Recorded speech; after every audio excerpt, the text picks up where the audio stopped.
Haya, basi naomba tuendelee. Tuangalie sasa sehemu ya pili. Na nimewaambia pale sehemu ya kwanza kwamba yeyote anayetaka kufanywa upya katika akili yake anatakikana ajifunze katika nyakati za Kristo, ajifunze uzoefu wa Paulo na mitume jinsi walivyofanya kazi. Na nukuu ikatuambia kwamba watu wa Mungu katika zama za mwisho watapitia uzoefu huo huo. Tumeisoma ni Paulson Collection ukurasa wa 118 paragrafu ya pili. Sasa hebu twende sasa tukaangalie, maana yake kama nukuu inatuelekeza tukarudi kuangalia miaka ya Kristo, miaka ya Yesu katika huduma yake, miaka ya mitume pale katika huduma yao. Hiyo miaka ilikuwa na nini? Kwa sababu tunaambiwa kwamba tutapitia uzoefu huo huo. Maana yake hakuna jipya chini ya jua, kwa mujibu wa Mhubiri 1:9 na 3:15. Na hivyo sasa ni kusihi, hebu twende tukaangalie katika miaka hiyo kulikuwa na nini ambao ni uzoefu wetu leo. Naomba twende katika miaka hiyo. Miaka hiyo tutakutana na andiko moja ambalo Yesu alilitoa. Hilo ninataka nianze nalo. Andiko hilo Yesu alilitoa kwa sababu zifuatazo. Ni Luka 24 fungu la 27. Naomba twende tulisome. Luka 24 fungu lile la 27. Naomba twende hapo. 24:27. Biblia inasema, akaanza kutoka kwa Musa na manabii wote, akawaeleza katika maandiko yote mambo yaliyomhusu yeye mwenyewe. Kwa hiyo Yesu aliwaeleza watu kipindi hicho, akawaeleza kuanzia Musa na manabii wote. Kumbe kuna picha ambayo ninaipata hapa. Tukirudi kipindi za Kristo, tunakutana na kanisa. Kanisa ambalo kwa mujibu wa Matendo 7 lilikuwa jangwani likiongozwa na Musa. Kanisa hilo lilikuwa jangwani likiongozwa na Musa. Kanisa hili likiwa jangwani lilipewa sheria, maagizo, kanuni, na niwaambie kitu, lilipewa vitu vitatu tu. Lilipewa vitu vitatu kanisa hili. Jambo la kwanza, lilipewa Torati. Kitu cha kwanza kabisa, kanisa la Wayahudi, kanisa la wana wa Israeli, lilipewa kitu cha kwanza ni Torati ya Musa. Lakini jambo la pili, kanisa hilo lilikuwa na vitabu vya manabii. Kwa lugha nyingine, lilikuwa na roho ya unabii. Yaani kanisa hilo lilikuwa na Torati ya Musa ambayo ni amri 10. Safi. Lakini jambo la pili, lilikuwa na roho ya unabii, lilikuwa na vitabu vya manabii kanisa hilo. Sasa nisikilize vizuri. Lakini pia kanisa hilo lilitakikana limwamini Yesu ambaye ametumwa kuja kulikomboa. Maana lilikuwa katika manabii walikuwa wametabiri ujio wa Yesu ambaye kazi yake ni kuja kulirudisha kanisa au kulisafisha kanisa, kulitoa katika utumwa wa dhambi lililokuwa limepotea, lakini pia kulirudisha katika kweli lililokuwa limeiacha. Kwa hiyo tuangalie tena katika kitabu kile cha Yohana 6 fungu la 29. Twende tuangalie hapo. Kanisa hili lilitakikana limwamini Yesu. Na ndipo maana ndiye Masihi aliyekuwa ameahidiwa. Lilitakikana lifanye hivyo. Yohana 6:28 tusome. Basi wakamwambia, tufanyeje ili tupate kuzitenda kazi za Mungu? Waliuliza kwamba hivi tufanye nini tuweze kuzitenda kazi za Mungu? 29. Yesu akajibu akawaambia, Hii ndiyo kazi ya Mungu, mwaminini yeye aliyetumwa na yeye. Kwa hiyo walitakikana wawe na imani ya Yesu, wawe wanamwamini Yesu. Imani ya Yesu wawe nayo, imani ya Yesu. Imani ya Yesu aliyokuwa nayo walitakikana wawe nayo na wao. Kwa hiyo tunaona kanisa lile lile ni mfano wa kanisa leo. Baada tutapata kielelezo hapo. Sasa hiyo nilikuwa nasoma kwa sababu Yesu alikuwa anawaambia wanafunzi wake, akiwataka warudi katika maagizo aliyokuwa amewapatia toka Sinai. Sasa naomba tuendelee. Kanisa la Wayahudi lilipopewa Torati ambazo ni amri 10, likapewa tena roho ya unabii ambao ni vitabu vya manabii yote, yani Zaburi yote, hivyo vyote ni vitabu vya manabii, viko pale vyote tu ni vitabu vya manabii. Lilitakikana liishi kwazo. Sasa kama miaka 1500 hivi kutoka Sinai imepita, miaka 1500 ukichukulia kutoka Sinai mpaka Yesu anakuja ni kama miaka 1500. Miaka 1500 hiyo toka kanisa lilipopewa zile kanuni, Torati, roho ya unabii na imani ya Yesu, lilisafiri likiwa linaasi Mungu, linaonywa na Mungu. Alituma manabii akina Isaya, akina Yeremia kuonya hawa walikuwa hata wako nje ya mfumo, na moto haukuwaka kulingana na madai ya Semba. Moto hata haukuwaka, yani haukuwachoma wakiwa nje ya mfumo, maana walikuwa wakishutumu maovu ya mfumo wakiwa nje, hakuwa mtu alikuwa ndani. Sasa kuja kufika kwa Yohana Mbatizaji ambaye alikuwa ni mtangulizi wa njia ya Yesu, Mungu alimtuma Yohana. Yohana huyu hakuwahi kwenda katika shule za kithiolojia. Ngoja kidogo. Hizi shule za kithiolojia zilizokuwepo kipindi kile zilianzishwa na Nabii Suleimani, na Nabii Suleimani alichokifanya ni kidogo tu, acha nielezee tu hiki kidogo.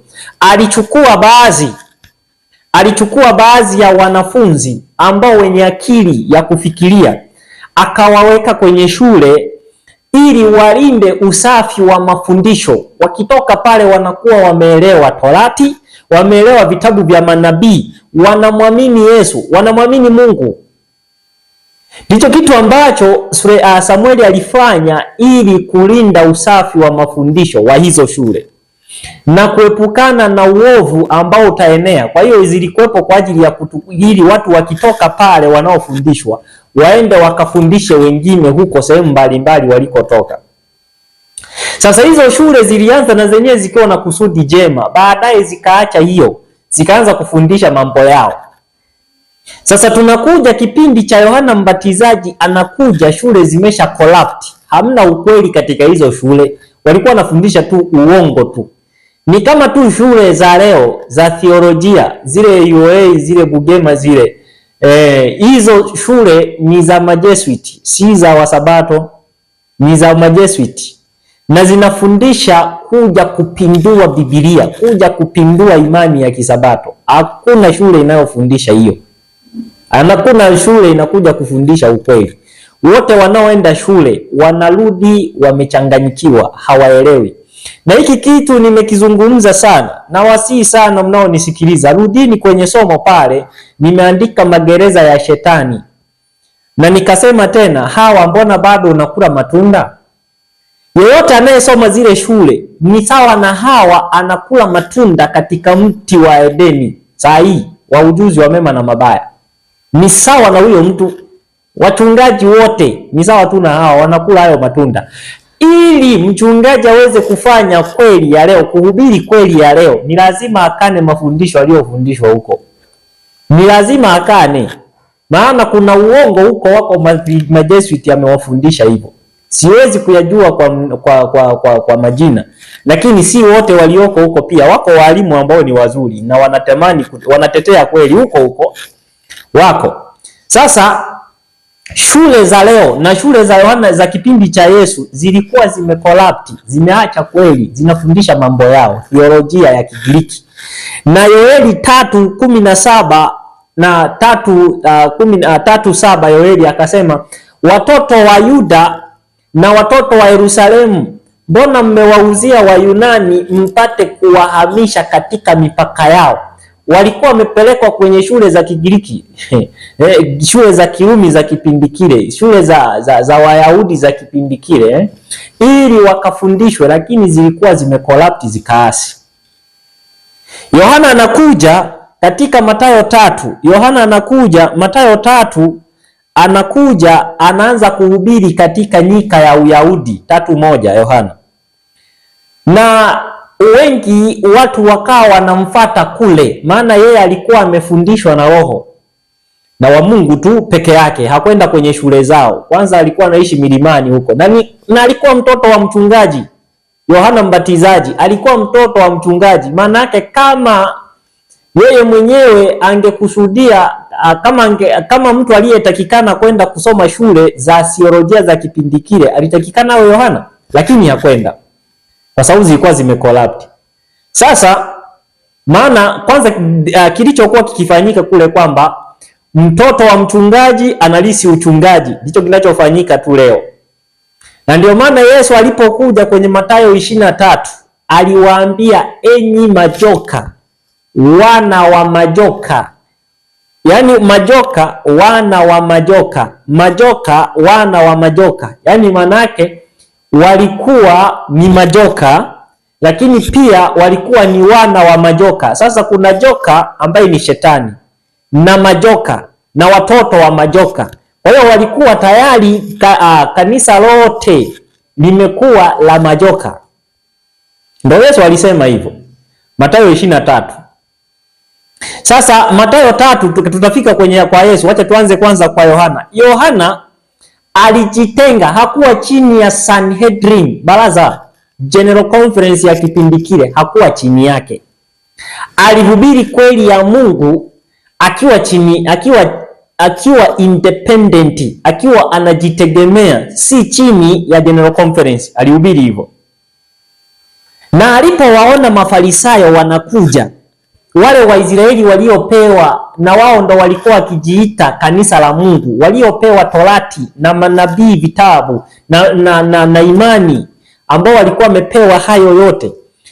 Alipowaona wanakuja, aliwaita kizazi cha nyoka, maana aliona dhamiri yao si njema, akaita enyi kizazi cha nyoka. Ni nani amewaonya kukimbia ghadhabu itakayokuja? Huyo ni Yohana Mbatizaji.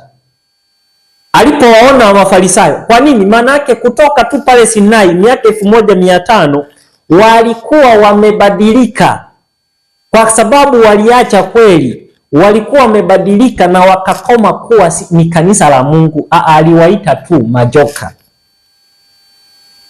Hiyo. Lakini yuko nje ya General Conference ya kipindi kile. Na kwa mujibu wa Posemba, msikilize huyu hapo. Ni Babeli, kanisa la Laodikia walianza na manunguniko. Ndio leo wanajifariji ni watu wa matengenezo, watu wa kiroho. Hamna hali ya kiroho yoyote inayokutoa nje ya kanisa. Ili kanisa hakuna jingine, second to none. Samaritan Church ni kanisa lililoko vitani, halijavuka mto bado, lakini lina ngano na magugu. Sasa utakatifu wako unaokutoa ndani ya kanisa uko wapi? Nje ya kambi utalambwa na moto. Tarambwa na moto tu. Mtu yeyote anayesema wana matengenezo halafu anasoma aya za N.G. White ambazo zinasema hii ndio kanisa la Mungu wakati wa mwisho, Remnant Church, hii sio Laodikia wala sio Babeli, ni kanisa la waliosalia. Amen. Usitishwe na hao kwa kunywa lita 5 kwa siku. Hao wanasema wanafanya matengenezo. Tengenezo gani wakati ni wakali kuliko pilipili kichaa? Na watu wanasema wana matengenezo. Sio wana matengenezo, ni offshoots. Yes. Kwa mujibu wa Posemba, anasema yeyote anayejitenga na kanisa anayejitenga na ule mfumo wa General Conference, huyo ni offshoot na atalambwa na moto huko nje. Sasa swali, Yohana Mbatizaji alipokuwa amejitenga akahubiri katika nyika, si katika masinagogi huko, na alifanya kazi yake yote bila kujiungamanisha na General Conference ya kipindi kile, swali, alilambwa na moto? Swali la pili, alikuwa offshoot? Hapana, mawazo ya Pastor Paul Shemba si mazuri, ni mabaya. Ni mabaya kabisa. Maana Yohana aliwaita wana wa majoka. Kama ingekuwa ni hivyo, basi Yohana Mbatizaji alikuwa ni offshoot wa kwanza. Offshoot wa kwanza. Lakini tuendelee pia. Na alitakikana Yohana Mbatizaji achomwe moto kulingana na Paul Shemba. Lakini twende baadaye, tunakuja kipindi cha Yesu. Kipindi cha Yesu, Yesu anakuja naye akaendeleza kazi yake. Na wanafunzi wa Yesu, wanafunzi wa Yesu ndio waliotambua Yesu, ndio waliotambua na Yohana Mbatizaji. Maana Yohana Mbatizaji hata hawakumjua, na walikuwa wameambiwa tu na Malaki 4 kwamba ninatuma Elia kabla haijaja siku ya Bwana. Yohana Mbatizaji alikuwa ni Elia wa pili. Sasa wanafunzi wa Yesu wanakuja kushtuka, mbona wewe ndiye Kristo? Lakini Mafarisayo huwa wanasema kabla Kristo hajaja lazima kwanza aje Elia. Ngoja uone katika Mathayo 17. Mathayo 17 fungu lake la 11. Wacha usikie hii mambo haya. Tuanzie 10. Wanafunzi wake wakamuuliza wakisema, basi kwa nini waandishi unena kwamba imempasa Elia kuja kwanza? Yesu, wanashangaa wanafunzi wake, wewe sasa tunajua wewe ni Masihi. Kabisa tunajua. Hebu sasa tuambie, mbona Mafarisayo na waandishi huwa wanasema kwamba kabla Masihi hajaja anakuja kwanza Elia? Sikia uone fungu la 12. Naye 11, naye akajibu akawaambia, kweli Elia yuaja kwanza, naye atatengeneza yote. Ila nawaambia ya kwamba Elia amekwisha kuja, wasimtambue, lakini wakamtenda yote waliotaka. Hivyo mwana wa Adamu naye yuenda kuteswa hivyo hivyo. Ndipo wale wanafunzi walipofahamu ya kuwa amesema nao habari za Yohana Mbatizaji. Yohana Mbatizaji kanisa la kwanza alikumfahamu. Alikumtambua. Yesu akaja, na Yesu mwenyewe Mungu sikilizeni niwaambie watu ni ujumbe unaotoka kwa wana matengenezo wa kweli. Maana huku nako kuna wana matengenezo waongo. Huku kuna wana matengenezo tu, wana uongo tu. Sikilizeni niwaambie kitu. Si kila wanayejiita mwana matengenezo ni mwana matengenezo, hamna. Sikilizeni. Wana matengenezo wa kweli wako na ujumbe wa malaika watatu, na ukiusikia hata utauliza, utajua huu ni ukweli tu. Sikiliza. Ujumbe unaotoka kwa wana matengenezo, na waambieni ukweli, hata wa Sabato wengi leo wataenda kuita ni wa shetani. Wataukataa. Lakini ni ukweli wa neno la Mungu, na Yohana hawakumtambua, na watu wa Mungu hawatatambulika. Watu watakuwa wakielekezwa kwa wachungaji akina Paul Shemba. Na nimeona hapo watu wamenicomment sehemu ya kwanza, wamenitukana tu, hata sijaona chochote walichosema. Lakini tusi wanaosema ninatukana, eti nasema natukana kanisa. Mimi sijatukana kanisa.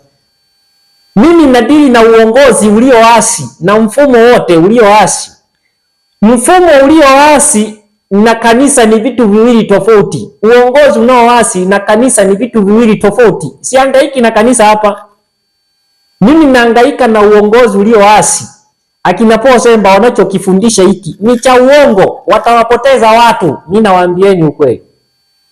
Sikiliza. Yohana hawakumtambua kama hata ni mjumbe wa Mungu, hamna. Hawakumtambua.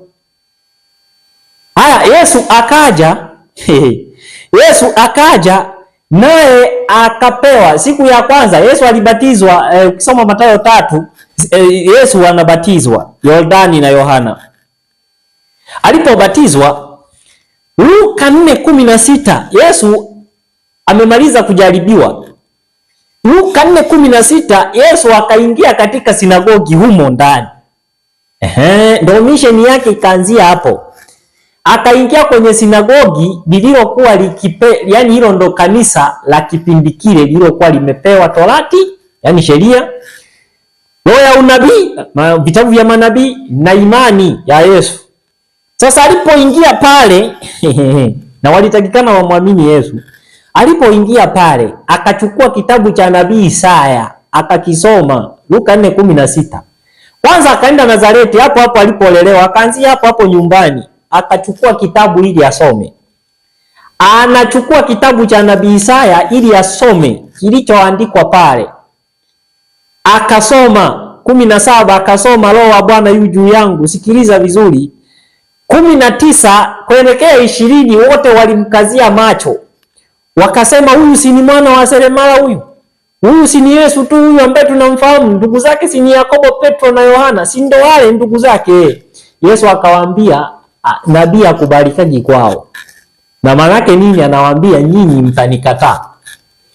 Na kwa sababu, sikiliza, waliposikia hayo wakamchukua wakataka kumtupa shimoni. Luka 4:28 wacha tusome. Luka 4:28. Nasoma 4:28 Luka. Anasema hivi: wakajaa ghadhabu wote waliokuwa katika sinagogi lile. Wakajaa nini? Ghadhabu. Wacha wewe. Wakajaa hasira waliokuwa kwenye sinagogi lile. Wakataka nini? Waliposikia hayo, yapi? Roho wa Bwana yu juu yangu na ya kwamba mtanikataa na maandiko haya yametimia. Wakakasirika, wakajaa ghadhabu. Wakaondoka wakamtoa nje ya mji, wakampeleka mpaka ukingo wa kilima ambapo mji wao umejengwa juu yake, wapate kumtupa chini. Lakini Yesu akapita katikati yao akaenda zake. Sikiliza. Yesu wanamtupa. Yesu amekuja. Sasa Yesu alikataliwa kipindi kile. Unafikiri leo ujumbe ambao Yesu amewapa watumishi wake utakubaliwa? Na ni wana matengenezo, si ni wachungaji wachache watakaohusika katika movement hii ya siku za mwisho hii. Nimwambie ukweli. Wachungaji wengi wamelewa theolojia, mvinyo wa ghadhabu ya yule mwanamke mwasherati, Ufunuo 17. Wengi sana. Hawaelewi hata ni nini. Hawaelewi hata tunahubiri nini saa hii. Na Yesu alipokuja, ujumbe wake ulipokataliwa, wacha uone. Desire of Ages, page 232, paragraph 1, tumaini la vizazi vyote, 232, paragraph ya kwanza. Wacha tusome. Sanhedrin ilikuwa imekataa ujumbe wa Kristo na ilikuwa imekusudia kutekeleza kifo chake. Ati baraza la kipindi kile, General Conference, ilikataa ujumbe wa Yesu alipokuja. Kwanza ilikataa Yohana, ikafata Yesu. Yohana haikumtambua, Yesu haikumjua, na ikakusudia kumuua. Sikiliza. Na ilikuwa imekusudia kutekeleza kifo chake. Anasema kwa hiyo Yesu, na angalia Yesu alichokifanya. Najua sasa hii watu wanaongea tu. Acha kuongea hapa, tunasoma. Yaani maneno yako hayatasaidia. Hapa ni maandiko. Yesu aliondoka Yerusalemu. Yerusalemu ya leo ni wapi? Si ndio hiyo wanayoita Yasemba? Aliondoka pale. Kutoka kwa makuhani wachungaji akina Semba wa kipindi kile. Akina Semba wa kipindi kile, Yesu alijitenga kutoka kwao. Kanisa lenyewe lililosemwa la kipindi kile, Yesu alijitenga kutoka kwao. Sikiliza. Hekalu, majengo yao ya ibada, Yesu alijitenga kutoka kwao. Sikiliza tena. Na viongozi wa dini, Yesu alijitenga kutoka kwao. Sasa nisikilizeni. Nisikilize sasa. Kwa mujibu wa Posemba, anayejitenga kutoka kwenye mfumo ulioasi, anayejitenga kwenye Yerusalemu, anayejitenga kwa makuhani, anayejitenga kwa viongozi wake, anayejitenga kwenye kanisa lile analodai yeye, yani anamaanisha ni jengo, kutoka kwenye majengo yao. Swali, kwa mujibu wa Posemba huyo mtu ni offshoot. Swali, kwa mujibu wa Posemba kama angekuwa kipindi cha mwaka wa 27, Yesu si angemuita offshoot? Yesu mwenyewe angemuita offshoot Semba leo. Semba angemuita Yesu offshoot, na wanaounga mkono mawazo ya Semba mngeita Yesu leo offshoot. Na waambieni ukweli, mlie mfanye chochote kile iwe tu, yani mngemuita Yesu offshoot. Huo ni ukweli, na waambieni. Na mngemwambia Yesu atalambwa na moto. Ndicho ambacho mnakisema hicho. Maana Yesu alijitenga kutoka kwa viongozi wa dini, hekalu, makuhani na Yerusalemu yote. Halafu akafanya nini? Angalia hiki kitu. Watu ambao walikuwa wameamriwa katika sheria, na akageukia tabaka lingine la watu ili kutangaza ujumbe wake na kukusanya wale ambao inapaswa kubeba injili kwa mataifa yote. Si kuna kilio kikuu? Si kuna kilio kikuu? Na waambieni watu leo, kama kina Semba hawatataka ujumbe huu utaenda bila mchungaji yeyote hata usika. Na waambieni ukweli, yeyote mchungaji ambaye hataungana na huu ujumbe utaenda bila yeye. Utaenda bila yeye. Tena wachungaji mnaopinga ujumbe huu kwa kuwaita watu wa Mungu offshoot, nyinyi ni offshoot. Nyinyi mmeasi kweli. Oh. Pole sana. Naona huruma juu yenu kabisa. Naona huruma juu yenu. Kwa hiyo Yesu na yeye angeitwa offshoot kwa leo. Sikiliza tena nikuonyeshe tena kitu kingine.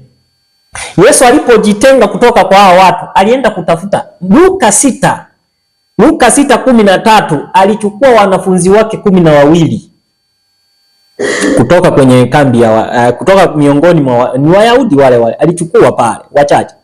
Na ndio maana kwenye makanisa hayo wanayodai Semba leo, madhehebu hayo, wako watu wa Mungu waaminifu, na tutawahubiri huu ujumbe, watatoka tu ili wakautangaze tu, watatoka tu. Kwa sababu ujumbe ni kweli, hakuna mtu ataweza pinga, na atakaye pinga utamtia tu wazimu. Wacha nikusomee hiyo nukuu kwanza. Wacha nikusomee. Ni Great Controversy 607 paragraph ya kwanza. Great Controversy page 607 paragraph 1. Great Controversy page 607 paragraph 1. Anasema hivi, angalia hiyo. Kadri pambano linavyoenea katika maeneo mapya na akili za watu kuitunza sheria ya Mungu inayozalilishwa, Shetani anafurukuta. Ngoja uone. Shetani anafanya nini? Anafurukuta. Nguvu inayoambatana na ujumbe itawatia wazimu tu wale wanaopinga. Nguvu inayoambatana na ujumbe wa neno la Mungu itawatia wazimu wote wapingaji, watachanganyikiwa tu. Wewe unafikiri hapo huyu amechanganywa na nini? Huyu amechanganywa na nini? Amechanganywa na nini huyu pastor? Amechanganywa na nini? Kakasirika, yani amejiamini lakini anaongea nini hakijulikani. Nguvu inayoambatana na ujumbe wa matengenezo, yeyote aliyejazwa na nguvu ya Roho wa Mungu, yeyote asiyetii kweli atakuwa wazimu tu. Yaani utachanganyikiwa, unakubali nini na unapinga nini, ndio jikologa tu. Sehemu ya kwanza nilizungumzia utatu. Utatu umefunga watu. Madhehebu yamefundisha uongo. Utatu si Mungu wa kweli. Watu wanapinga tu, na unatuma nukuu ya Ellen. Hakuna roho ya unabii imewahi kuunga mkono utatu. Hakuna nukuu wala Biblia. Wewe tafuta vitabu vyako nje ya Biblia. Biblia hakuna hata neno tu utatu mtakatifu, hakuna mwanzo mpaka Ufunuo. Hakuna. Unaabudu Mungu usiyemjua. Roho ya unabii haijawahi kutumia neno utatu. Namba yangu iko hapo, piga simu. Iko hapo. Hakuna kitu kama hicho. Usifikiri tunakurupuka tu hapana, tunasoma. Hakuna kitu kama hicho. Na ndio kimefundishwa sasa. Kimefundishwa sasa na viongozi wa dini. Uongo. Sasa nguvu inayoambatana na ujumbe huu, wote watakaopinga watakuwa tu wazimu, hata hawatajua ni nini. Sikiliza vizuri. Nguvu anasema mapadri, makasisi na wachungaji wa makanisa hawa akina Paul Semba watatumia nguvu zote kupita uwezo wa kibinadamu kuzuia nuru isije kawaangazia waumini wao. Na umemsikia? Sasa nisikilize vizuri. Hebu sikia hii klipu, usikie mpaka mwisho uone Yesu Pastor Semba anasemaje. Sikia tu uone, sikiliza. Na watu wanasema wana matengenezo. Sio wana matengenezo, ni offshoots. Matengenezo yanafanyika ukiwa ndani ya kanisa hili. Wote wanaotoa matengenezo nje, hao ni offshoots, backsliders. Listen not to them. Usiwasikilize walioanguka. Moto utakula nje ya kambi. Umesikia mwisho anasema nini? Anasema listen not to them. Msiwasikilize. Na roho unabii kwa wazi inasema mapadri, makasisi na wachungaji wa makanisa watatumia nguvu zote kupita uwezo wa kibinadamu kuzuia nuru isije kawaangazia waumini wao. Ndio namuona Semba hapa anasema listen not to them. Wasiwasikilize. Hivi wewe, ngoja nikwambie, na wewe mshiriki ambaye unaambiwa usisikilize, wewe una akili ya kupambanua hii ni kweli na huu uongo? Una? Kwa sasa Paul Semba leo anafunga washiriki wasisikie ukweli wa neno la Mungu kwa kutaka kufanya nini sasa? Wawaandamie wao. Matendo 20:28 ishaiandika zamani kitambo. Na watainuka, si huyu tu, wako na wengi watakuja tu. Si watasikiliza nguvu ya ujumbe inavyonyoka. Hakuna mtu atapepesu, yani hakuna ujumbe utapepeswa macho hapa saa hii. Ujumbe wa watu wa Mungu watanyoka, watakuwa wako specific. Na watu wa Mungu, pigeni kelele bana. Acheni kutishwa. Eti moto utawaka huko nje. Sikilizeni, hakuna moto wa kuwasha mtu wa Mungu yuko nje. Hakuna. Kaeni hapo mtiane moyo, mtanganyane hapo uone. Na hiki kitu anachokifanya ndicho walichokifanya kipindi cha Yesu, siwacha uone. Wacha nikuonyeshe. Yohana 7, twende Yohana 7 fungu la 45. Wacha usikie. Unafikia anafanya kipi hapo? Hakuna kitu kipi hapo kinafanyika. Hapo ni yale yote yalifanyika kipindi cha Yesu. Yohana 7:45 anasema hivi. Basi wale watumishi wakawaendea wakuu wa makuhani na Mafarisayo, nao wakaambia, mbona hamkumleta? Yaani Yesu alikuwa akihubiri huko, ujumbe unaenda. Watu wanatumwa mashushushu kwenda kusikia. Wapelelezi wanatumwa kule, spies. Wanapelekwa kule, nendeni. Sasa hao walikuwa wametumwa kwenda kumkamata Yesu asihubiri, wamrudishe. Sasa sikiliza, waliotumwa kwenda kukamata Yesu wakarudi, wanauliza, mbona hamjaleta Yesu? Yuko wapi? 46. Wale watumishi wakajibu, hajanena kamwe mtu yeyote kama huyo anavyosema. Yaani hakuna mtu amewahi kuhubiri dunia hii ambaye amehubiri kama huyu bwana. Ujumbe unakuja, na waambieni ukweli. Yaani wachungaji, msipokuwa makini wachungaji, mnaenda kuchanganyikiwa, hata mtaelewa. Yaani nguvu ya ujumbe itakayokuja hapo kwenu hapo, subirini tu mtakuja kuona. Wakamateni tu washiriki mbumbu wasiojielewa, lakini ujumbe utakuja hapo wa kutisha kutoka kwa wana matengenezo, wala mtaamini. Simsikie. Basi Mafarisayo wakawajibu, je, ninyi nanyi mmedanganyika?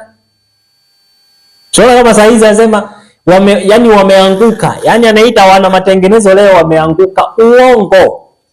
Mwana matengenezo wa kwanza ambaye tungesema angeanguka ni Yohana Mbatizaji na Yesu. Wangesema hao ndo wameasi. Kuna kitu kama hicho. Sikiliza. Ni nani katika wakuu amwaminie au katika Mafarisayo? Lakini sikilizeni, wakuu walikuwemo akina Yusufu Alimasaya. Walikuwa na muamini Yesu na walikuwa tu pale tu. ila walikuwa wanamwamini Yesu. Na nawaambieni ukweli, haya mambo tunayoyahubiri, wako miongoni mwa wachungaji humo ndani wanakubali ni ukweli. Wamo humo ndani. Na wengine kwa sababu tu wanapewa mshahara wananyamaza, lakini wamo humo ndani ni wachungaji na wanajua huyu jamani ukweli anasema. Na hao ndio watakuwa wanatetea sasa, jamani simuwahoji, na hawajawahi kutuita hata kutuhoji. Simtuite muone kama kuna mtu atatoa haya hata moja hapo.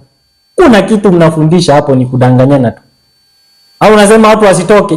Juzi mimi nimeenda tu hapo, nimekuta tu watu wana promote women ministry. Ni siku ya wanawake. Hatari sana. Hatari mno. Sasa watu wanasema anaacha kwaya. Kwaya zinaimba nini? Hebu sikiza haya madai. Eti watu wameacha ibada, mnafundisha nini? Si uongo. Sasa akaya hapo afanye nini? Watu wanaacha kwaya. Kwaya zinaimba nini? Sweet. Sasa bro, singers. Ndio akaya hapo waimbe. Haya. Waacheni kudanganywa bwana. Acheni kabisa hizo habari. Waimbe ni kwaya gani hizo zinaimbwa leo? Kali sana. Yesu walipokuwa akisikia Yesu akihubiri, wanajua hajawahi kusema mtu kama huyu hakuna. Wachungaji wataimarika. Wataenda kusema msiwasikilize hao. Ndio Pastor Semba anasema. Sikiliza. Great controversy hiyo 607. Sikiliza. Mapadri, makasisi na wachungaji wa makanisa watatumia nguvu yote kupita uwezo wa kibinadamu kuzuia nuru ili isije ikawaangazia waumini wao. Kwa amri zao watajaribu kila njia kuzuia majadiliano ya maswali haya muhimu. Watazuia. Sikiliza. Yaani hata saa hizi ukiwa wanazuia kusikuuliza kwa hata wasiwasikilize watu. Sikia. Kanisa litaomba mkono wenye nguvu wa mamlaka ya serikali katika kazi hii. Na niwaambieni ukweli, sikilizeni. Mnao nisikiliza na wote wana matengenezo mnaohubiri ujumbe wa leo. Mimi nazungumza na wahubiri. Ili ifikie hatua sasa imeshindikana kukuzima, wakaombe msaada serikali ndio ije kutulize. Ni kwa njia hii hapa, sikiliza. Ni lazima hoja zako, ukweli ulionao ushinde akili zote za wachungaji. Zikishindwa, kila mbinu ikashindikana, wanaenda kwa serikali kukushtaki. Mikutano mingi wana matengenezo wamejaribu kuweka, wanaoenda kuwashtaki ni wasabato wenzao. Kwa sababu wanajua tukiwekwa kwa crusade, tukawekwa sehemu fulani wenye muhadhara, tutaaibika. Na wako hapo wamekumbatia watu. Wataenda mpaka hoja za watu wa Mungu zitazidi nguvu wachungaji wa mshahara waliokaa hapo kulipwa. Sikiliza vizuri. Kadri harakati za kulazimisha Jumapili zinavyoimarika, saa hizi ziko hizo harakati zinaendelea. Na ndio wakati huu tunaishi kwao, acha uone. Zinavyoimarika na Wakatoliki na Waprotestanti wanaungana.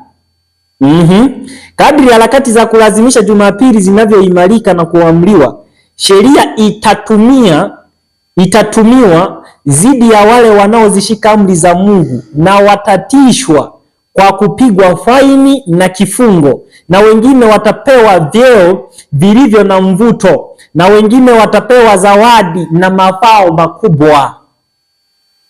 Kwa hiyo kuna watakaopelekwa gerezani, lakini wengine watashitakiwa hivyo, watatumia sheria, watapewa tu vyeo, unarundikwa cheo ambacho hata hukustahili kuwa nacho. Kia sema umekosa fedha. Ingekuwa nataka wewe ujui tunapitia nini. Watu tumesoma hapa, sio kwamba hatujasoma, tumesoma. Tumesoma, na kama ingekuwa ni hivyo kutafuta fedha, tungekuwa mahali fulani pazuri tu, tungekuwa tunatafuta fedha. Saa hii nawaambieni ukweli, tungekuwa mahali pazuri, tungekuwa tunatafuta fedha. Watu tumesoma, tupo tumekaa. Lakini ukweli huu, kwa nini dini leo ziwe ni sehemu ya upigaji wa fedha? Kwa nini? Alafu watu wataka tukae tunyamaze. Unanyamaza aje? Watu wanaenda kufa hapo kila siku. Alafu utasema mimi nilipita duniani. Uliishi ufanye nini na ukuhubiri ukweli? Si maana wewe ulikuwa unahubiri uongo, wewe ni wakala wa shetani ukiwa duniani, miaka yako yote 80 ya kukaa duniani utakuwa ni wakala muongo kama utetei kweli. Utasa kuna haja gani ya kukaa duniani? Sikiliza, hebu acha tusome.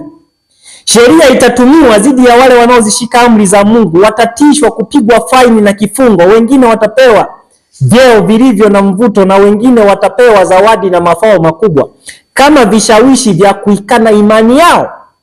Lakini jibu lao thabiti litakuwa, tuonyesheni kosa letu kutoka kwenye neno la Mungu. Naomba tuwaambie, tuonyesheni kosa la wana matengenezo kutoka kwenye neno la Mungu, Biblia na roho ya unabii. Toeni.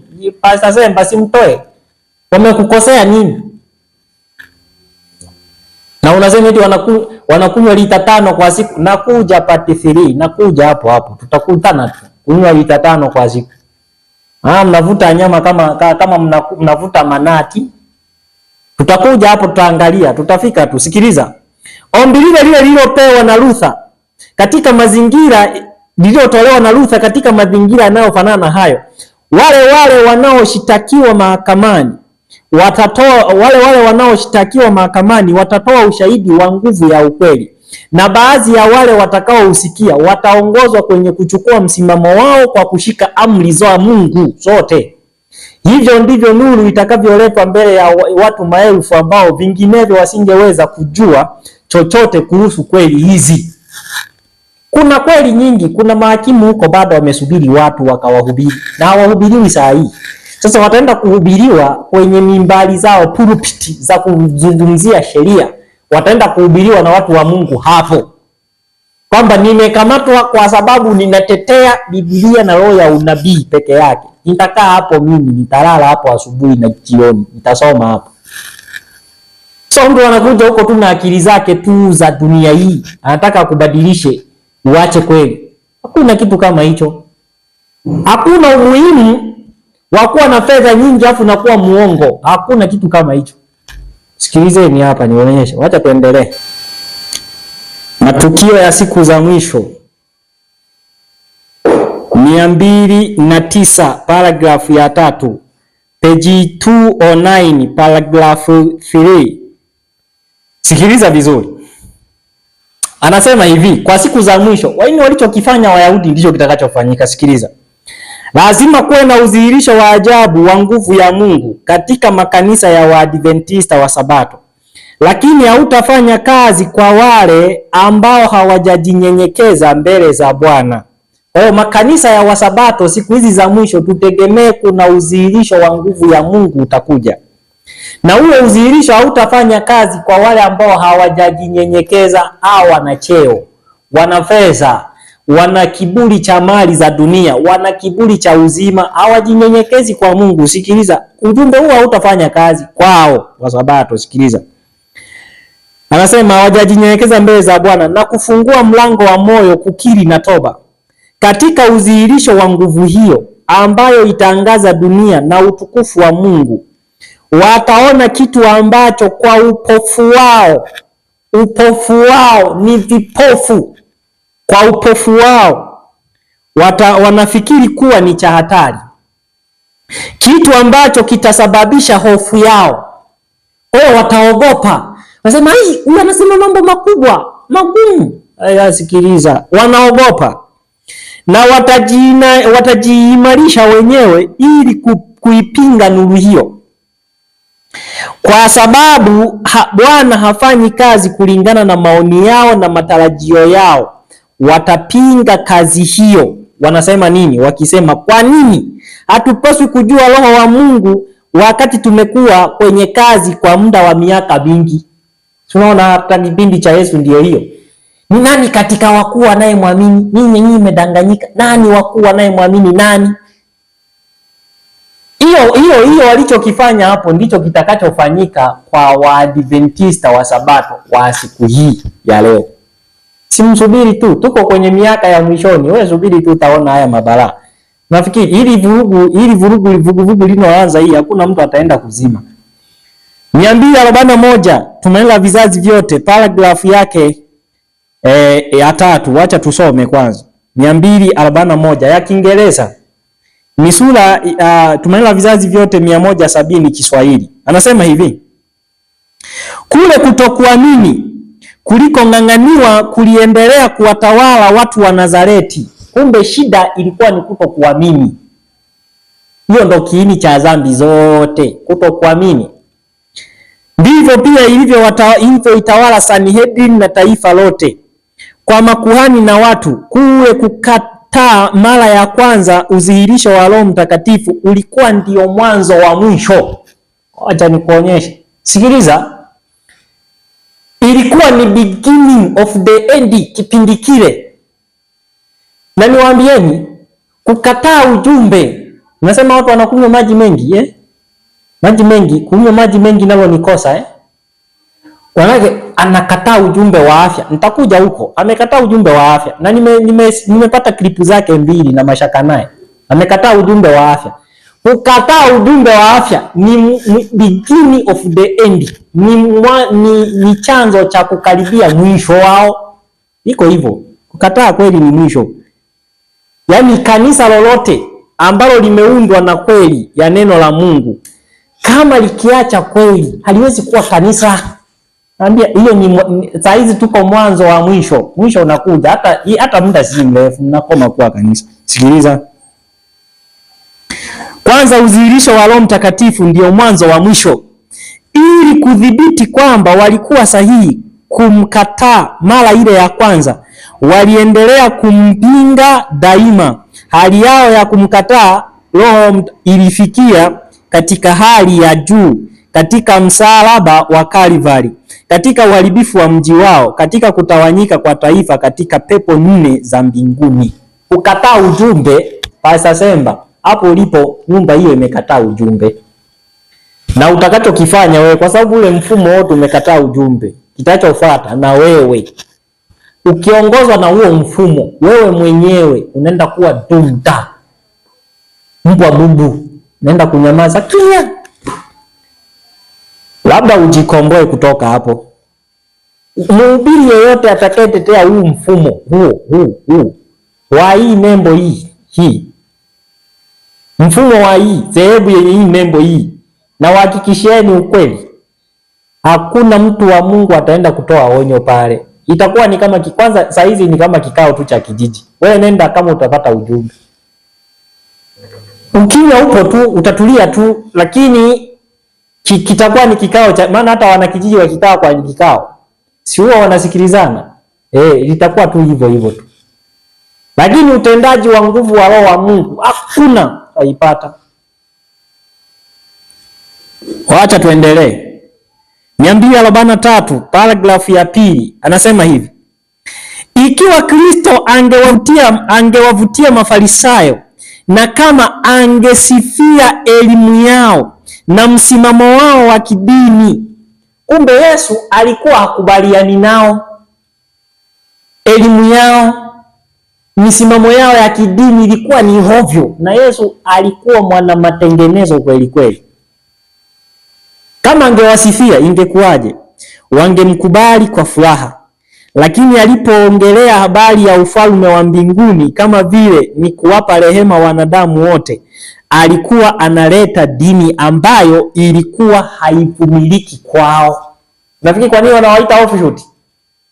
Wanawaita offshoot kwa sababu wanaleta dini iliyokuwako mwanzo. Na Yesu alileta dini iliyokuwako mwanzo. Yesu hakujitenga na ukweli waliokuwa nao Wayahudi. Wayahudi walikuwa wameshikilia ukweli, lakini walikuwa wamegoma kuutenda. Walikuwa na vitabu vya manabii, lakini walikuwa wamegoma kuvisoma. Lakini waliendelea kujiita watoto wa Mungu, watoto wa Mungu. Yohana 8:30 mpaka 44. Fuatia ule mdahalo, ulikuwa ni wa kutisha. Sisi ni watoto wa Ibrahimu, wewe unasemaje sijui nini? Umetuacha huru. Sisi ni watoto wa Ibrahimu, hatujazaliwa kwa zinaa. Sisi ni watoto wa Ibrahimu, hatujawa watumwa. Sisi ni watoto wa Ibrahimu, sisi ni kanisa la Mungu, sisi ni Waadventista wa Sabato. Yesu akawaambia, sikilizeni, nyinyi ni wa baba yenu Ibilisi, na tamaa za baba yenu ndizo mpendazo kuzifanya. Yeye alikuwa muuaji tokea Habili Mwanzo. Tokea mwanzo kwa muuaji. Waiteni tu watu wa Mungu offshoot. Eti kisa hawako chini ya mfumo, hawako chini ya dhehebu hiyo. Hapana. Kwanza nakuja nimefika hapo, narudi mpaka kipindi hiki, nakuja mpaka 2024 hapa. Nani mpaka 2025 nakuja. Naanzia kipindi cha Yesu. Mpaka nikafika part 3, takuwa nimeshafika tu. Subiri. Twende tena. Kwa hiyo Yesu kama angewasifia ingekuwa, na saa hii kuna watu ni waongo, wanafiki, Waadventista wa Sabato wako wengi pale. Ni waongo na ni wanafiki. Kwa nini? Wanapenda kuwasifia wachungaji na huku wakitoka tu hapo wanaanza kuwasema vibaya. Wao ni wanafiki. Simamia kweli, watu wajue kabisa mimi bana nimejitenga na huo mfumo, ila kweli yao nimechukua. Mimi nachukua kweli tu, na tunakaa na dhehebu ya nini? Mimi nilizaliwa kwenye kanisa Katoliki, tena mtoto wa katekista. Mimi naye kwambia hapa. Lakini kwa nini niliachana na Katoliki tena nije saa hizi nianze kutetea madhehebu ya watu? Yameacha kweli? Takuwa na akili timamu? Hakuna kitu kama hicho. Sikilizeni, wacha twende. Desire of Ages, wacha tuangalie tena, tusome tena. 242 paragrafu ya pili. Sikia, walikuwaje kwanza Yesu anakuja, sikiliza. Viongozi wa Wayahudi walikuwa wamejawa na kiburi cha kiroho. Tamaa yao na kujitukuza wenyewe ilidhihirishwa hata katika huduma za patakatifu. Walipenda viti vya juu, yani vya mbele. Saa hii mchungaji akija kwa makambi, usimpe kiti pale mbele, unaonekana ni dharau. Ndio Mafarisayo alikuwa hivyo hivyo na Masadukayo. Usikiliza. Hata katika huduma za patakatifu walipenda viti vya juu katika sinagogi. Walipenda kusalimiwa masokoni, heshima hiyo, na walipendezwa na midomo ya watu iliyotoa sauti zinazotukuza majina yao na vyeo vyao. Huyu ni mchungaji huyu. Huyu ni fulani, ni mtu mkubwa huyu. Ndio hayo wanayoyataka. Hakuna mtu nitasifia hapa, na kusifia kwa lipi? Ukifanya vyema, najua ni Mungu amekutumia, basi Bwana tunasema Bwana atukuzwe, Bwana asifiwe. Yes, na kusifu wewe ni nani? Na heshima heshima inayotakikana kupewa ni heshima ya maandiko. Yeyote anayeelewa kweli ya neno la Mungu, anaongoza watu kwenye kweli. Ndio tunatoa heshima. Ukupe heshima kwa lipi? Sikiliza. Walipendezwa na midomo ya watu iliyotoa sauti za kutukuza majina yao na vyeo. Kadiri kujitoa halisi kulivyopungua, ndivyo walivyoongezeka kuwa na wivu zaidi katika kuyapenda mapokeo na maazimisho yao ya kidini. Sherehe sijui ya miaka 50 na wanaenda kukufuru. Sijamalizia hicho kitabu, nakuja tu. Maazimisho ya kidini, eti sherehe za wanawake, sabato ya wanawake. Sabato ya wanawake, sabato ya kina mama awamu hii. Mwaka 2025 karine hii. Pelekeni hizo takataka huko kwenu huko, zikae huko huko. Wacha niendelee. 242 Desire of Ages paragraph ya kwanza, na achana na kipindi cha Yesu. Sikiliza. Anasema, ukweli ulikuwa haupendwi na wengi mnamo wakati wa Yesu, haupendwi na wengi hata mnamo siku hizi. Swali, kwa nini mnawaita offshoot? Ni kwa sababu hampendi kweli walionayo. Wamewaambia hiki kitu ni kibaya, hiki kitu ni kibaya, hiki kitu ni kibaya, hiki kitu ni kibaya, na wengine mmewafukuza, mmewanyima mimbari, mmetumia ubabe, mmewafuta ushirika. Wacha Luka 7, wacha nikuonyeshe hiyo. Luka 7. Unafikiri mnaanza nyinyi? Yesu alikuwa akihubiri bana, watu wanaelewa. Luka 7 mstari wake wa 33, wacha uone, sikia. Kwa kuwa Yohana Mbatizaji alikuja hali mkate wala hanywi divai, nanyi mwasema ana pepo. Kwa hiyo Yesu kwanza alitukana. Yohana Mbatizaji aliambiwa ana mapepo. Sasa hii unasikia kilio, this is Christ Church, second to Jesus. Si unasikia hizo kicheko hicho? Hiyo ana pepo ndio Yohana Mbatizaji. Lakini nani alikuwa na mapepo? Aliyekuwa na mapepo ni yule aliyekataa ujumbe wa kweli wa Yesu. Alikuwa na pepo. Hata saa hii aliyeasi si wana matengenezo. Wana matengenezo wanarudisha imani iliyokuwepo since 1840 to 1844. Miaka hiyo. Si mnakuja na kanuni ya mwaka 1932. Nakuja huko, tutafika tu. Wacha pende kwanza taratibu. Ukweli ulikuwa upendi bwana.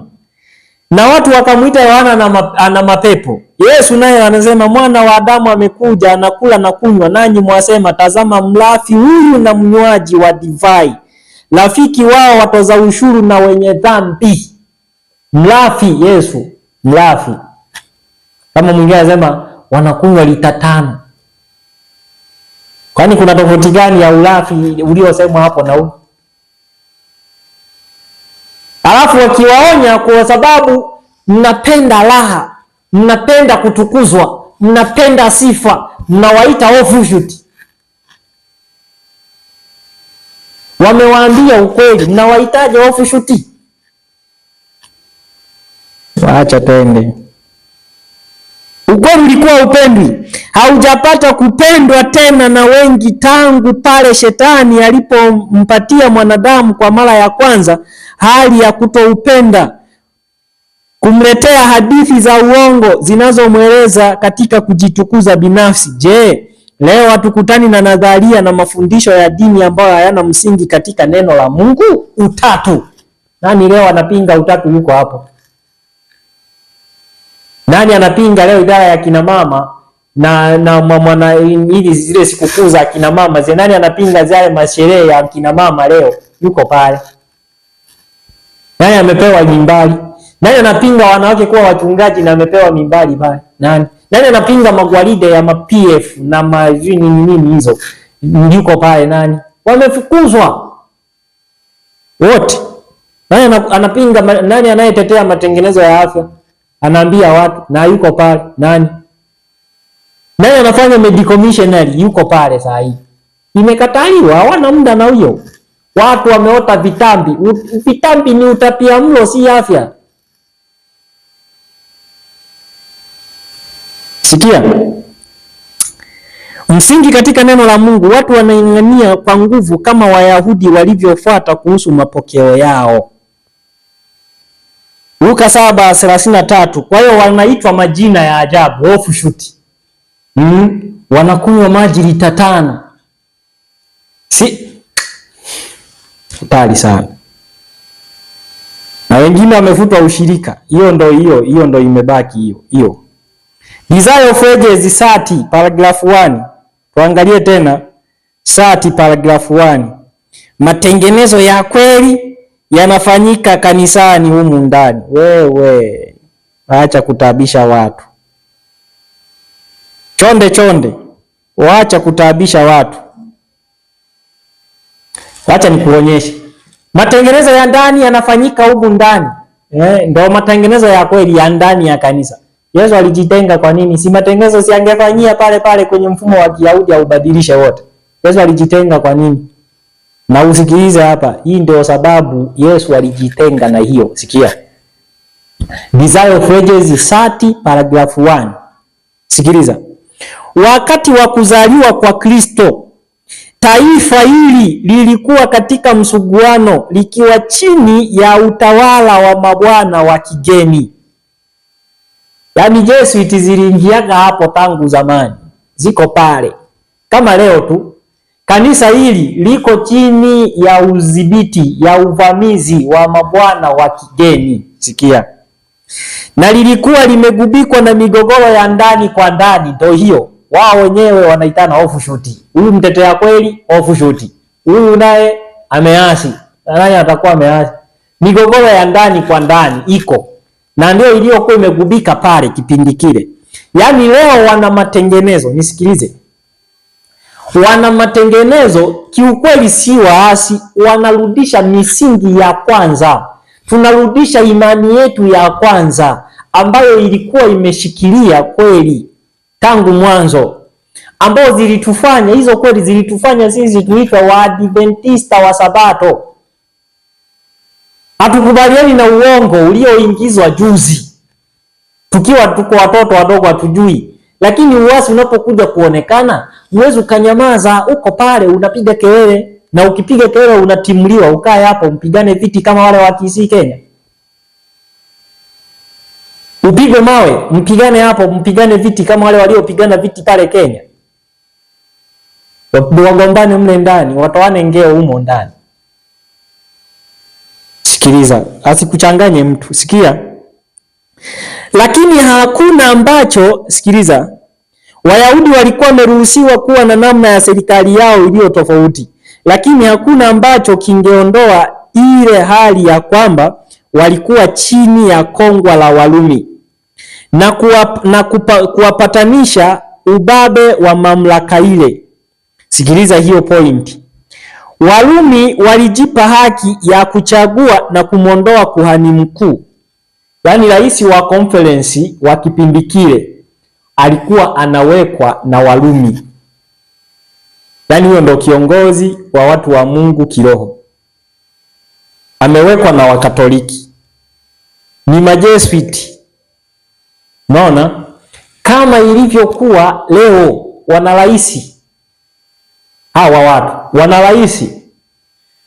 Na hawa wanao walie na rais hawa, rais wao huenda ni miongoni mwa Wakatoliki, majesuiti. Kabisa, maana ndiyo walichokuwa nakifanya. Na mara nyingi kazi hiyo mara nyingi ilifanyika kwa njia ya hila na rushwa na hata mauaji. Yaani mtu akianza kugombea vyeo ni vita. Sasa hizi ni territory ya Waroma. Waroma ndo wanaweka nini? Wanaweka rais wao. Sasa mimi nakaa hapo naongoza tena na Warumi. Ndio waliomuita offshoot. Huyo mjanja. Simsikilize mjanja huyo, alisema atafuka siku ya 3 Tayari sana. Sasa tukiachana na hiyo, naenda kumalizia sasa. Yesu alipohubiri alijitoa kutoka kwenye zile conference, lakini ukweli ulibaki kuwa pale, na alikuwa akifundisha watu, anawatuma pale. Na Mathayo 10 aliwatuma pale akiwaambia, na watuma kama kondoo mbele ya mbwa mwitu. Manake lile dhehebu lile lilikuwa ni la mbwa mwitu, zimekaa pale, fox, mbweha walikuwa pale. Kwa hiyo walikuwa na train, anawahubiri, anaenda kuhubiri pale. Na ndio tunachohubiri sisi, tunahubiri pale, ila hatuko pale, tunahubiri pale, ila hatuko pale, kwa sababu tusipowahubiri wale walioko hapo, na muda sio mrefu rehema yao itafungwa. Sasa tusipohubiri hawa, nani atawahubiri? Na kuna mbweha tena mwingine anasema msisikilize hao. Hii mbweha hii hatari sana. Sikia, sishambulii mtu, ila nasema kulingana na maandiko. Simshambulii Pastor Seba. Sikiliza.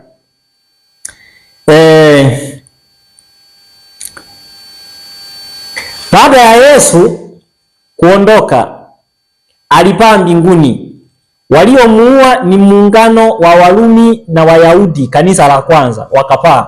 Yesu akapaa mbinguni, walimuua wao. Walimkataa. Sikiliza. Mitume nao wakachukua ujumbe. Tunawaona kwenye Matendo 4, Matendo 3, Matendo 2, Matendo 5. Matendo 4:2 kwanza aliwaambia watu fungu la 41, jiokoeni na kizazi hiki cha Wayahudi cha ukaidi. Maana yake kanisa lile lilikuwa lishakuwa kaidi, bado wanaonya watu watoke wawasikilize wao. Na hapo kulikuwa na watu wasema msiwasikilize hao. na wao vile vile. Lakini mitume walifanya kazi kuonyesha makosa ya General Conference ya kipindi kile. Na General Conference makuhani nao walisema msiwasikilize hao. Hivyo ilivyokuwa. Sasa wale mitume wakachukua kazi, wakaendesha kazi mwaka wa 100, mwaka wa 200, mwaka wa 321 Roma, utawala wa Kirumi ukaingilia kati. Ukapeleka tena majesuiti humo ndani. Kanisa la Mungu lile lile. Wale Wayahudi waliachwa na wakaendelea na ibada zao mpaka leo. Roma ikaingia tena kwenye kanisa la mitume lililoanzishwa na Yesu. Ikaingia pale, ikabadilisha imani yao. Ilipobadilisha imani yao, wacha nikuonyeshe, nisikilize tu. Ilipobadilisha imani yao, amri ya 4 ikavunjwa. Kama leo wanavyovunja amri ya 4 na amri ya kwanza ya kuabudu miungu, wao wanaabudu 3. Hawa Sabato. Hapo wasema kaeni hapa matengenezo ni hapa ndani. Ule ni uongo. Sasa sikiliza. Nini kiliendelea hapo? Walipoingiza pale, ibada ya Jumapili ikaanza mwaka wa 321. Tarehe 3 mwezi wa 3. Mwaka wa 300 ile kanisa lilokuwa pale likachanganyikana, ikawa ni Ukristo na upagani ndani.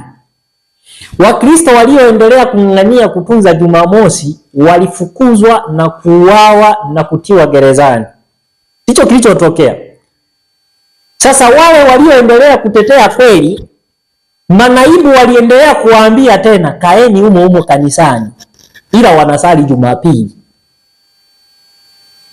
Matengenezo fanyeni humo kanisani, ila wanasali Jumapili.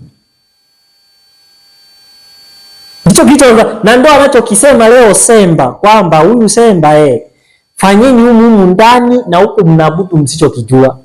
Na ndio utaona kila ibada wimbo namba 12, msifu Mungu wa neema, enyi viumbe popote wa juu, pia msifuni Baba, Mwana na Roho. Yaani Mungu mmoja ni Baba, Mwana na Roho.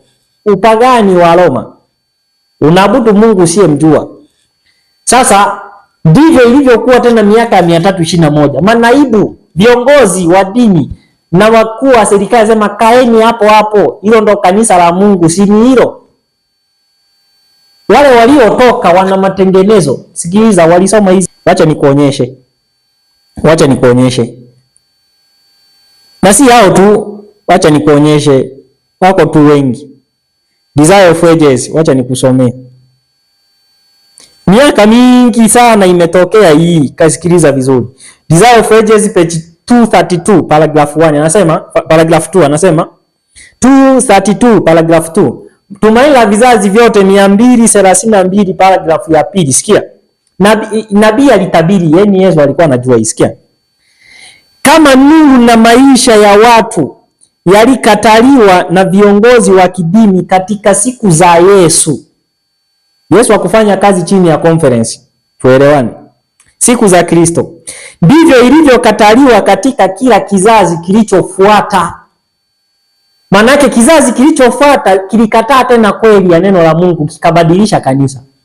Sasa je, kanisa limebadilishwa ukawekewa nyingine. Je, utabaki pale ukiita ni kanisa la Mungu? Hapana.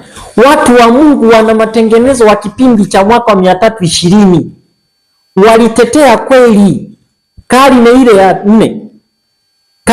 4. Walitetea kweli. Sikiliza, anaendelea kusema, mara kwa mara historia ya kujiondoa kwa Kristo kutoka Yudea imekuwa ikirudiwa. Manake hawa watu wa Mungu walikuwa wakirudia kujitenga. Sasa wakirudia kujitenga, anakuwepo kasisi mwingine tena kinaposema ni maovu shoot. Wangekaa pale na limebadilishwa. Wacha twende tena. Kipindi cha wana matengenezo, yani wale wa Protestanti, na wenyewe walikuja kugundua hicho kitu kwamba kanisa, yani si kipindi cha giza. Mwaka wa 538 kilipofika, kukaingia kwenye kipindi cha giza. Kanisa la Mungu waliuawa wote, walikufa, kikawa ni kipindi cha giza totoro. walioibuka pale walikutana na kanisa walilokuja kuliona ni kanisa Katoliki. Sasa ndio ninawaambia ni kanisa la Mungu liko pale. Lakini walipokuwa wakisoma Biblia waliona mbona anachokisoma ni tofauti na hiki. Wakasema tena hamna, hili ndo kanisa la Mungu, kama unafanya matengenezo fanyia hapa mapadri. Na walitangaza, wacha nikusomee controversy, Great Controversy 181 paragrafu ya kwanza ya Kiingereza. 181 paragrafu ya kwanza Kiingereza, wacha nikusomee. Uone mapadri walikuwa wanatangaza namna gani. Watu wakijitoa pale. Mapadri walikuwa wanatangaza nini? Sikiliza tu. Siusikie nikusomee. Sikia, anasema hivi. Manaibu, yani viongozi wa dini, walikuwa wamewaonya na kuwaasa wajumbe wa baraza kudumu katika kanisa. Hao ni Wakatoliki. Wakasema kuwa nje ya hapo hapana wokovu. Yani katika nje ya kanisa Katoliki hakuna wokovu. Ndio mapadri walitangaza hivyo. Lakini wana matengenezo walikuwa wanajibuje wa kipindi kile, na ndo tutajibu leo kwa ajili ya Semba, na ndo Yesu alijibu kwa ajili ya Wayahudi. Sikia, usikie. Siri alijibu, hebu mashtaka haya yasiwayumbishe. Wana matengenezo haya mashtaka yasiwayumbishe. Kwa nini? Msingi wa kanisa ni mwamba ule ule, si General Conference, na msingi wa kanisa ni Yesu. Kristo yule aliyempatia Petro jina lake kwa sababu alimkiri yeye kwa uaminifu. Katika kila taifa, yeyote aminie kwa moyo, sio yeyote aliye chini ya mfumo wa conference, hapana, kwa moyo, katika Bwana Yesu anakubaliwa na Mungu. Hapa ndipo palipo na kanisa la kweli. Na nje ya hapo hakuna yeyote atakayeokolewa. Na niwaambie, mnaweza kuwa kwenye huo mfumo na ukaenda jehanamu siku ya mwisho. Kwanza kuwa na jina pale, jina lako kuandikwa kwenye ushirika wa vitabu vya kanisa hakukufanya uwe Mkristo. Haiwezekani. Hayo hivyo. Ndivyo walivyotangaza wana matengenezo wa kwanza. Kwa tukirudi kwenye ile Desire of Ages 232 paragrafu ya pili, nabii anasema kama nuru na maisha ya watu yalivyokataliwa na viongozi wa kidini katika siku za Kristo, ndivyo yalivyokataliwa katika kila kizazi kilichofuata. Mara kwa mara historia ya kujiondoa kwa Kristo kutoka Yudea imekuwa ikirudiwa. Wana matengenezo walirudia kuondoka. Wakati wana matengenezo walipohubiri neno la Mungu, hawakuwa na mawazo ya kujitenga na kanisa lililoanzishwa. Lakini viongozi wa kidini hawakuvumilia na nuru ile. Walikuwa wakubali nuru. Walikuwa wanawafukuza, wanawanyima watu mimba. Ukae hapo ufanye nini? Alafu ulishwe matango poli. Ukae hapo ulishwe matango poli kwa nini? Na wale waliohubiri kweli walilazimika kutafuta tabaka lingine la watu ambao walikuwa wakitamani ukweli. Katika siku zetu, siku hii saa hii imefika yani hapo. Siku za kina Ellen G. White na zetu hizi, anasema katika siku zetu wachache wanaojidai kuwafuata wana matengenezo wameelekezwa na roho zao. Anasema wachache wanasikiliza sauti ya Mungu na wako tayari kukubali ukweli katika mwongozo wote ambao unaweza kuwasilishwa. Mara nyingi wale ambao hufuata katika hatua au nyayo za wana matengenezo wanalazimika kuachana na makanisa waliokuwa wakiyapenda. Siku za kina Ellen, siku zetu, kipindi cha Tumaini la Vizazi Vyote ikiandikwa. Siku hizi za kwetu, kanisa pendwa, mimi binafsi nilikuwa najivunia kuwa pale kwenye huo mfumo huu. Nembo hii, yenye nembo hii. Nilikuwa najivunia kuwa hapo. Na kumbe ni kanisa imecorrupt. Nimeasi kitambo. Kuja kushituka kwenye mbona nimebadilishiwa zaidi, niko kombo, niko mbali, nimeacha kweli, kabidi nirudi.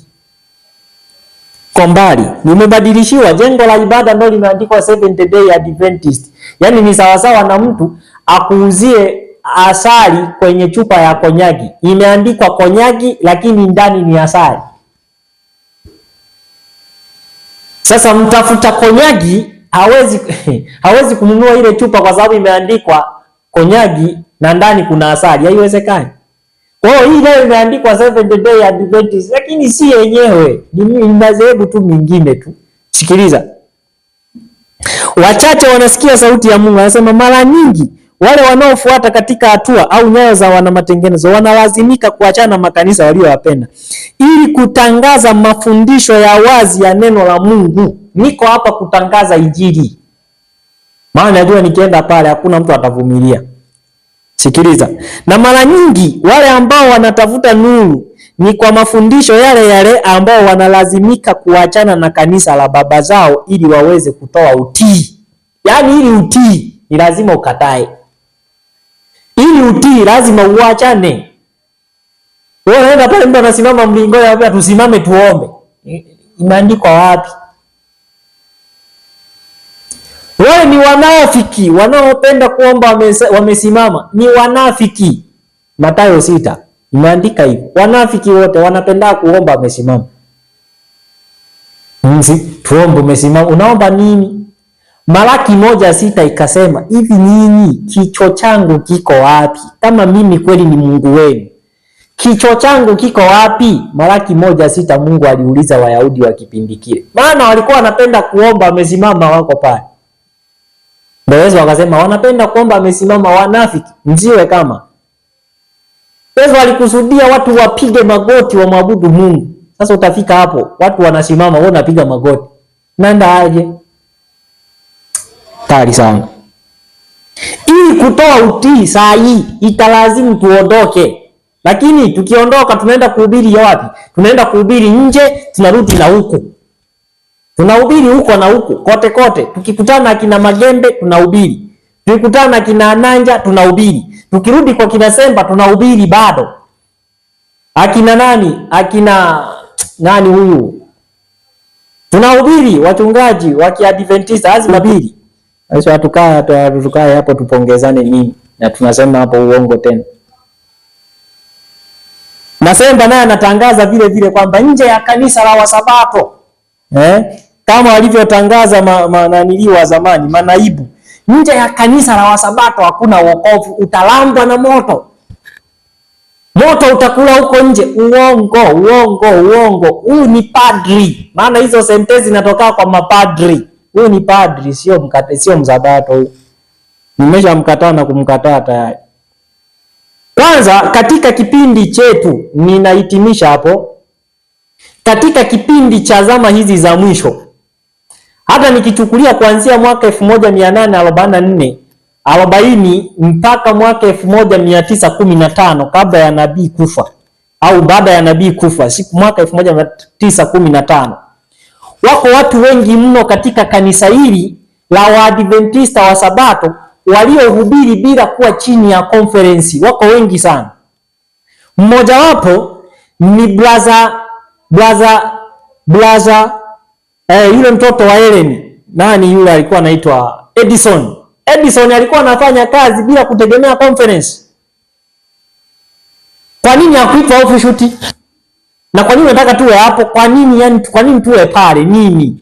Maana kama ukweli hamna, mnatufundisha uongo. Haya tuwe hapo nini? Tufanye nini? Yani tuhubiri nini? Tukupe nini? Mbona hutaki kutuambia ukweli? Kwa nini unatuita offshoot? Mimi kilete tufanye tuwe pale. Mimi kikiangalia nakosa mimi binafsi. Lakini wengine kama unataka kuwa hapo, mimi sikwambii utoke. Kaa hapo, lakini sasa hubiri ukweli, usidanganyane tena ukadanganyana kama wengine, mkaendelea kukaa hapo kuhubiriana uongo. Kaa hapo, hubiri ukweli sasa uone kama utakaa. Utafukuzwa tu, utatukuta tu. Nafikiri hatuna akili. Sikiliza. Brother Sutherland.